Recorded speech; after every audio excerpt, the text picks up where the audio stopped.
आज पीएसएल के अंदर क्या हुआ, मिचेल जो थे उस्मान तारिक की बॉल के ऊपर रुक गए। वो कहीं मैंने नहीं खेलना। आपको पता ही है कि उस्मान तारिक जो है वो पाउस लेता है, जिसके बाद वो बॉल फेंकता है। होता क्या है कि मैच के दौरान डैरेल मिचेल जब खेल रहे थे उस्मान तारिक को, तो वो पहले एक दफा रुक के पीछे चले गए। हमें लगा शायद वैसे ही रुके होंगे। उसके बाद दोबारा जब वो बॉल पढ़ने आते हैं, उसका हाथ जहां रुकता है मिचेल वहां रुक जाते हैं। मिचेल कहते हैं मुझे इशू हो रहा है, मुझे समझ नहीं आ रही। डैरेल मिचेल ने जो किया ना वो चीज नोटिस में आ गई है। उस्मान तारिक बॉल डालने के लिए आया और वही आखिरी मोमेंट पे आके अटक गया। डैरेल मिचेल उस पॉइंट पर हट गया। ऐसा एक बार नहीं 2 बार हुआ। एम्पायर को आके बोलना पड़ा कि भाई साहब ऐसा मत करो यार, मजा नहीं आ रहा है। मिचेल ने भी कह दिया भाई साहब मुझे समझ में नहीं आ रहा है कि बॉलर बॉल डालने वाला है या रुक गया। मुझे लगा वो रुक गया इसलिए मैं हट गया। और उस्मान तारिक जो अच्छी अंग्रेजी बोलते हैं लेकिन गेंदबाजी थोड़ा ढीला मारते हैं या रुक के मारते हैं, उन भाई साहब को देखकर डैरेल मिचेल जो है वो एक बार नहीं 2 बार रुक गए। और रुके तो रुके, ऐसा रुके कि सामने वाली टीम कोयटा के कप्तान सऊद शकील का दिमाग झन्ना गया। मिश्रा जी को तो ये भी नहीं पता होगा कि जब स्पिनर बॉल कर रहा होता है या पेसर बॉल कर रहा होता है तो उसके पूरे शोल्डर से लेके रिस्ट तक कितने जर्क्स हैं, कितने हैं पता है सर? 3 है। 3 shoulder jerk, elbow jerk, wrist jerk. अब यहाँ पर उस्मान तारिक ही खेलेगा। कल वाला मैच भी उस्मान जो है वो खेल गया था। अब आईसीसी को बोलो कि कुछ उखाड़ ले। अगर इसके एक्शन में है, मैं पहला बंदा हूँ जो कहता हूँ इसको बैन करो। अगर इसके एक्शन में मसला है तो सबसे पहले, क्योंकि क्रिकेट में भाई फेयर बहुत अच्छा होता है, फेयर चलनी चाहिए। अब यहाँ पर इसको अगर इसके एक्शन में डिफेक्ट है तो सबसे पहले इस साले को हटाओ, बैन करो, ठीक है। उसके बाद फिर क्रिकेट को आगे बढ़ाओ। उस्मान तारिक का एक्शन रिपोर्ट हो गया. It means he can't bowl anymore in this PSL. But he can for the next 14 days. That's what apparently that's what I read. Maybe I was wrong, but we should double check. will find that. आप 2 week के लिए आपको 14 दिन की इजाजत होती है. Within that period you can bowl. But I don't know. This is what the rule. So what if you change the action in those? No, you cannot change. But obviously you've been called. मतलब उस्मान तारिक को इससे तगड़ा जवाब ना मिल नहीं सकता था। और देखो आज नहीं तो कल उस्मान तारिक का भी निकल ही जाना है हाशिए पे, जिस तरीके से बाकी के पाकिस्तान बॉलर निकल जाते हैं। उस्मान तारिक की गेंदबाजी पर एक बॉल पर मारा, समझ में गेंद थोड़ी नहीं आई होगी। उनको लगा भाई साहब कि थोड़ा गेंदबाज जो है वो ढेला फेंक रहा है, समझ में नहीं आएगा। उन्होंने दूसरी गेंद पर होशियारी कर दी, कहा अब मैं खेलूंगा टेस्ट मैच। वैसे भी इस मैच में 30-32 गेंद अभी 30 रन बनाए थे। और फिर कहा कि भैया जैसे गेंद फेंकना है वो हट गए। पहली बार हटे तो उस्मान को लगा चलो ठीक है, फिर वो दोबारा हटे। और जब हटे तो सारी दुनिया ने कहा कि भैया ये अश्विन का दिमाग था। T20 वर्ल्ड कप में जब बैटर्स को उनको खेलना मुश्किल हो रहा था तब आर अश्विन ने एक सलाह दी थी कि आप हट जाओ, अगर आपको पॉज लंबा लग रहा है गार्ड छोड़ दो अपना, अंपायर अपने आप डेड बॉल दे देगा। कल पीएसएल के मैच के दौरान डैरेल मिचेल ने अश्विन की एडवाइस को वर्ड टू वर्ड फॉलो किया।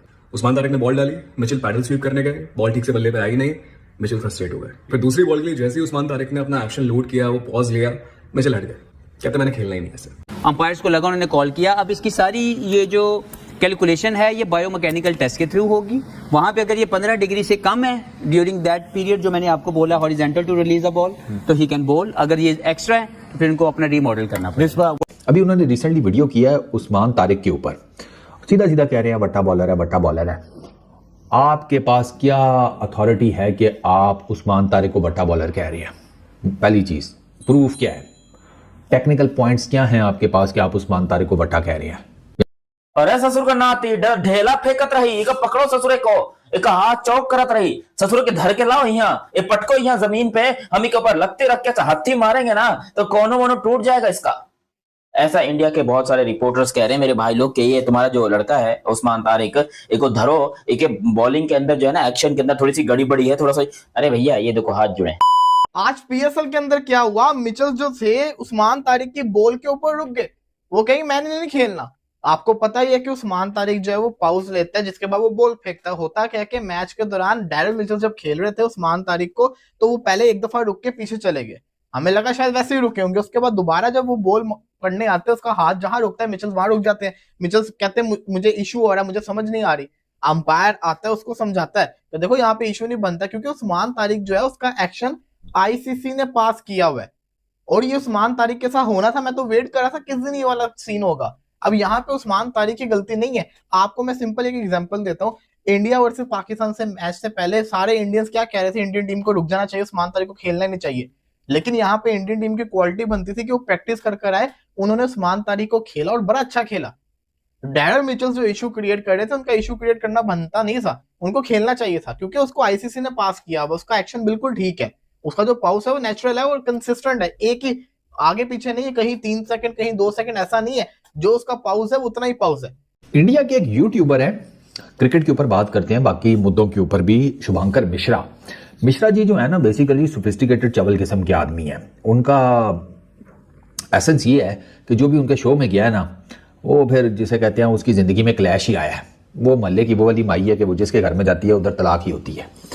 अब हाँ अहमदी रायडू को उठा के देख लो, अपना वो दूसरा मिश्रा है छोटा लगी, उसको उठाकर देख लो भाई, वहाँ बड़े कांड है।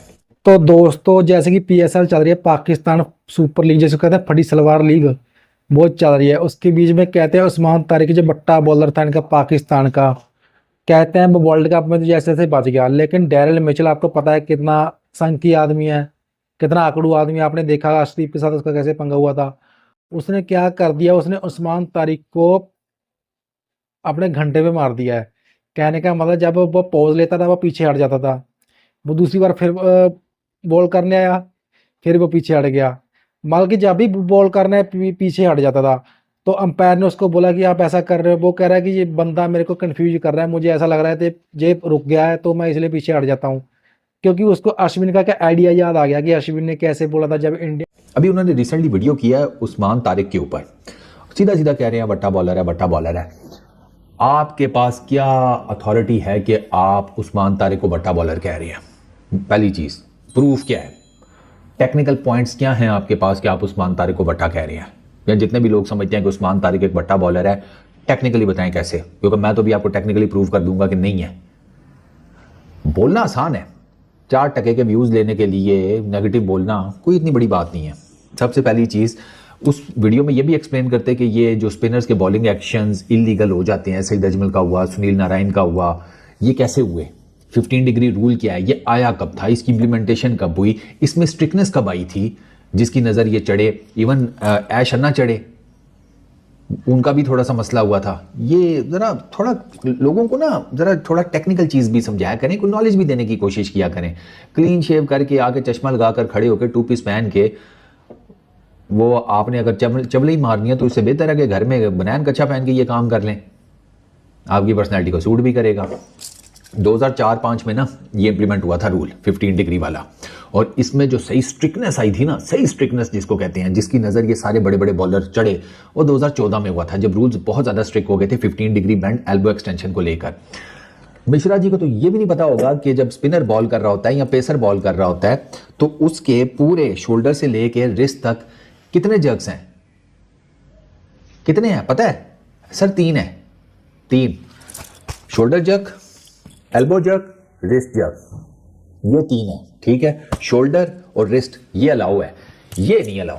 इसका मतलब ये है कि जब आप बॉल कर रहे हैं और आपका बॉल जो आपका जो हाथ है वो यूं अगर राइट फ्रॉम द स्टार्ट यूं आ रहा है और इसी एंगल पे आपने गेंद छोड़ा है, थोड़ा सा बेड है लेकिन उसी एंगल पर आपने गेंद छोड़ा है, आप लीगली बॉल कर रहे हैं।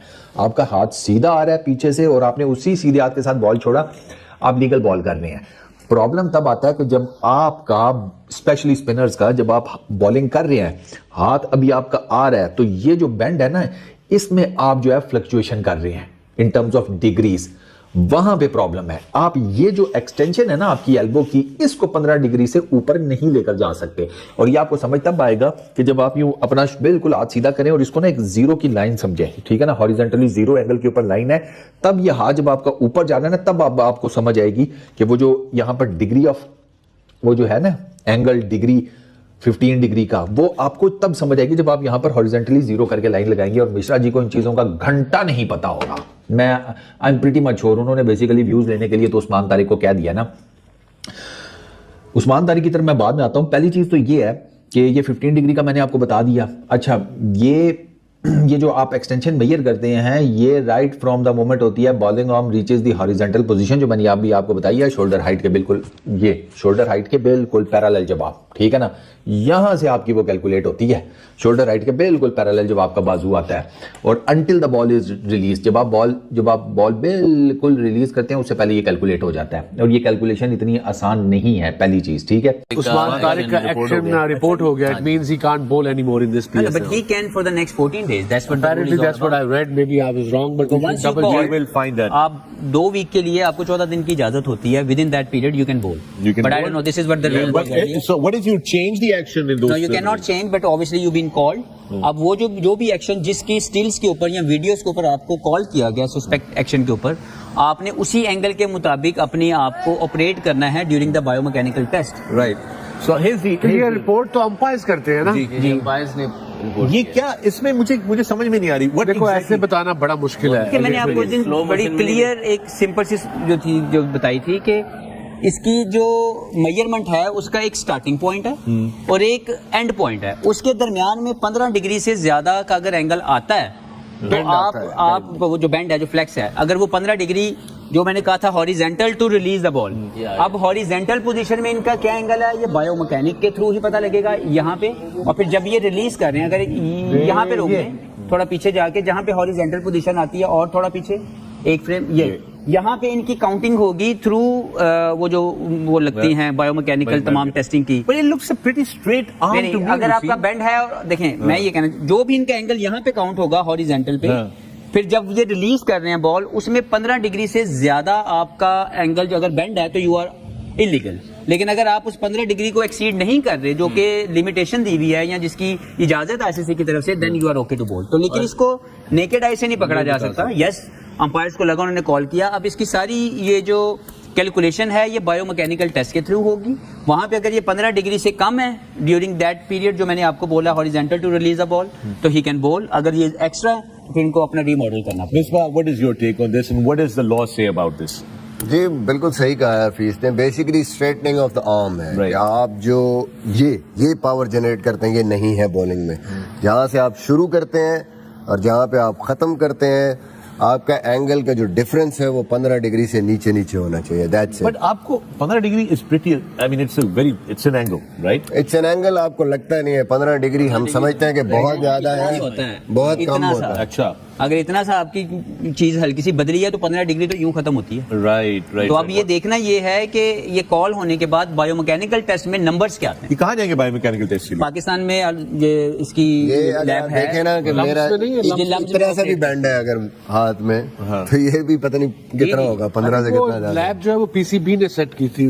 पीसीबी ने कोलैबोरेट करके लम्स यूनिवर्सिटी के साथ जो है ये एक लैब बनाई हुई है जो पाकिस्तान क्रिकेट के लिए भी अच्छी चीज है. लेकिन इसको मैं ये समझता हूँ कि उसको फर्दर बेहतर तरीके से जो है इस्तेमाल किया जा सकता है. और इस केस के अंदर not only this, many others should have gone through the test. So if he bowl करने पीछे हट जाता था तो अंपायर ने उसको बोला कि आप ऐसा कर रहे हो. वो कह रहा है कि ये बंदा मेरे को कंफ्यूज कर रहा है, मुझे ऐसा लग रहा है कि ये रुक गया है तो मैं इसलिए पीछे हट जाता हूँ.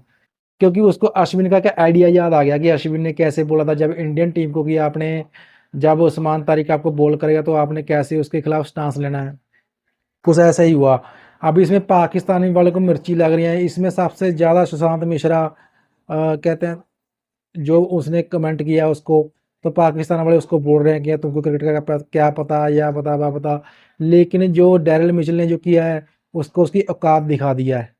कहने का मतलब कुल मिलाकर अब जिनकी पाकिस्तान के प्लेयर, इनका हर मैच में कोई ना कोई पंगा होता रहता है. इनके जो प्लेयर हैं वो कहीं ना कहीं कंट्रोवर्सी में आते हैं, चाहे कोई बॉल ट्रैम्पिंग में हो, या कोई कहते हैं कोई आज मौन मस्ती में हो, या कभी कहते हैं सिक्योरिटी गाइडलाइन को तोड़ने का चाहे रीज़न हो, चाहे कोई भी हो, किसी न वजह से इनके जो प्लेयर हैं सुर्खियों में रहते हैं. अब इनका नया आलू मिल गया है. कहते हैं इनको कि जो उस्मान तारिक के साथ हुआ उसने अब उसका कहते हैं वो सस्पेक्टेड जो अब कन्फर्म हो गया. अब उसको ना 14 दिन का रिमांड मिला. अब उसका चेक होगा एक्शन प्रॉपरली, क्योंकि वर्ल्ड कप में तो बच गया. लेकिन अब कहते हैं डैरिल मिचेल के हत्थे चढ़ गया. उस अंपायर को यानी कि मैच रेफरी को कंप्लेंट कर दी इसकी, ये बंदा मेरे को कंफ्यूज कर रहा है, इसका एक्शन लीगल सही नहीं है, इसका एक्शन गलत है. इसी वजह से पाकिस्तान के खेल में मिर्ची लगी बड़ी है. बाकी खैर दोस्तों आपको हमारी वीडियो कैसे लगी अपने कमेंट बॉक्स में वीडियो पसंद है वीडियो को लाइक को सब्सक्राइब कर रहा हूँ. तो जय हिंद दोस्तों, बंदे.